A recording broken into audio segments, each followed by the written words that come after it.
Affirmative action and its new version, DEI, are, of course, by definition, forms of anti-white racism. White men are at a structural disadvantage in getting jobs and getting contracts and getting into schools. There's kind of no pretending it's anything but what it seems to be. And most people know that. Few people understand just how corrosive this is to the country and to the idea of the country. So the arrangement that America's had with immigrants for over 100 years has been, come to our country because there is opportunity here. And implied in that is meritocracy. If you work hard, if you have ability, you can ascend the ladder. But affirmative action and now DEI invert that arrangement. New immigrants to this country are told immediately that the people who founded the country, white men, are the problem. They are evil.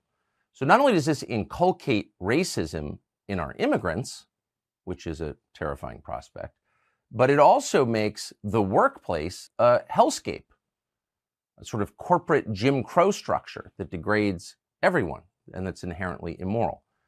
Arvind Krishna is a perfect example of why this is a bad idea. Krishna is an immigrant to this country. He's clearly smart. He clearly works hard. In over 30 years, he's ascended to the top of IBM. He's now the CEO. But rather than promoting the ideas that made this country great, meritocracy, he has bought in completely, possibly because he has to, into our racial hierarchy, into our form of modern Jim Crow.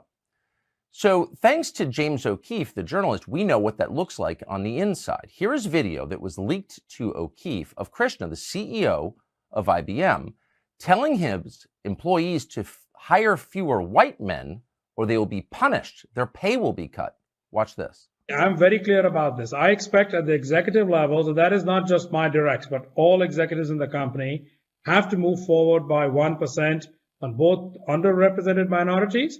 So let me say it. Asians in the US are not an underrepresented minority in a tech company. However, others are.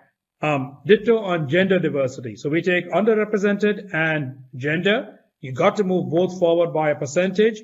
That leads to a plus on your bonus. By the way, if you lose part of your bonus.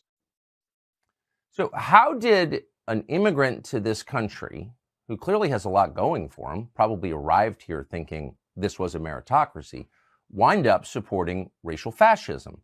It's a great question, and one that we should think deeply about as tens of millions of new immigrants pour across our border. So the other man you saw in that video works for a company called Red Hat. That's a subsidiary of IBM.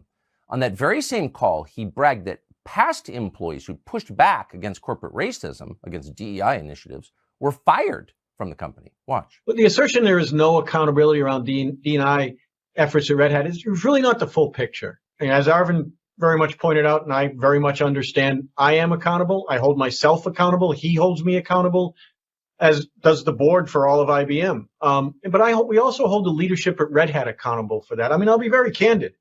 Without an exception for privacy, I could name multiple leaders over the last year plus that were held accountable to the point that they're no longer here at Red Hat because they weren't willing to live up to the standards that we set in this space.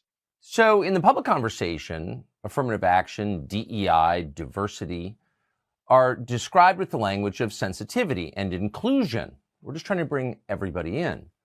But in practice, and we now know this thanks to these videos and others like them, in practice, this is an even more vicious form and a much more widespread form of Jim Crow. And obviously it's incompatible with the existence of the United States of America. So what do we do about it? Well, of course, the Civil Rights Division of the Justice Department is doing nothing about it. They are affirmatively opposed to civil rights. But Stephen Miller is doing something about it, thank heaven. He's the founder of America First Legal, and he joins us now. Stephen, thanks so much for coming on. How would you describe what we just saw? A fascinating, albeit chilling window into the reality of corporate America today. We're all familiar with DEI, diversity, equity, and inclusion. We're broadly familiar with the idea that corporations, universities, as well as government agencies have established policies to promote or exclude people based solely on race or national origin. But to see it said so bluntly, yes, so matter-of-factly, that you're going to be punished, you're going to be denied your career, you're going to have your money, your livelihood, everything that you've built your entire life taken away from you because you don't establish a specific racial quota system. Blatantly illegal, of course. Let's be very clear. Federal civil rights law makes no distinction when it comes to color. Hiring, contracting, promoting, advancing, or firing based on race is strictly unlawful. But also the way that they say it, almost with a kind of glee, almost with a kind of satisfaction that we are doing this to innocent people and we're happy about it and we're proud about it and we're bragging about it. It speaks to just how deep the rot is throughout corporate America, much worse, I would say, than many of us even imagined. If you're having this conversation on a video call, just imagine the kinds of things people are saying when they don't believe that there's any possibility of being recorded at all.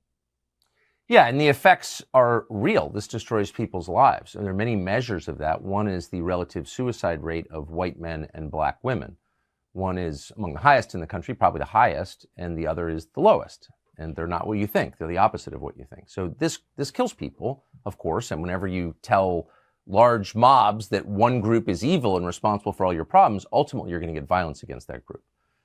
So this needs to be stopped. Nobody's doing anything about it.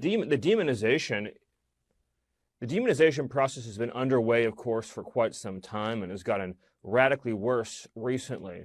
Let's take a step back, though, for a second. All societies fundamentally will have one of two possible systems of governance. They will either have an aristocracy or a meritocracy. Right.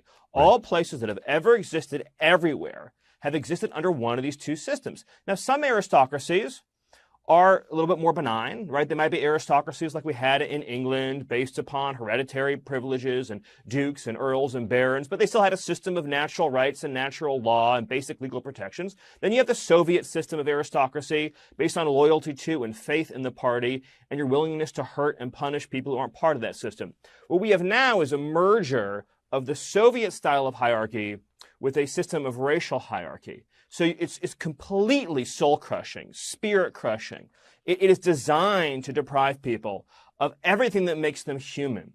The notion that you have a hypothetical kid who, instead of playing every day after school, he went home and he studied. And when it was time to go to college, he spent all of his time on his test preparation. He did everything he could do. But he didn't get into the school that he wanted to get into. He got into his sixth choice or seventh choice. But when he went there, he worked harder than everybody else. And he didn't go out and party. And he didn't go out and drink. He did everything right every single day of his life. But it was time to graduate. He didn't get the job he was entitled to, at the salary he was entitled to. But when he got to that company, then he stayed late. And he put off all the things he wanted to do with his life. And he gave up so many years of his productive life, hoping that one day, maybe, just maybe, his dreams would be fulfilled. And then somebody came along and said, you are not the right race. You are a straight white male. You are not getting this job. And in fact, because you haven't promoted people based on this system, your life is over now. Then maybe that person can't afford to pay for his children anymore. Maybe that man gets a divorce. Maybe his whole life unravels. How many times does this happen in a year to thousands of people? The system is meant to crush spirits, to break people. And that is what it's doing. And that's why we at America First Legal are indeed fighting back. As far as I'm aware, we are the only nonprofit that has a full-time helpline devoted just to being available to Americans in these situations who need help. The number is 1-877-AFL-5454, 1-877-AFL-5454. We are a nonprofit 501c3. That means that if we take your case, if you have a valid claim, you don't pay anything. It is covered by our charitable foundation because we are committed to defeating this evil any way that can be. I can't think of many things more virtuous than what you're doing, but it's hard to believe it's enough. I mean, the society has to reject this before it's too late. And people will get hurt, just to be completely clear. We've seen this script in many other countries over many centuries. If you demonize a group and that group becomes the minority, that group's going to get hurt. Okay, so, and that group is being hurt already, as you pointed out.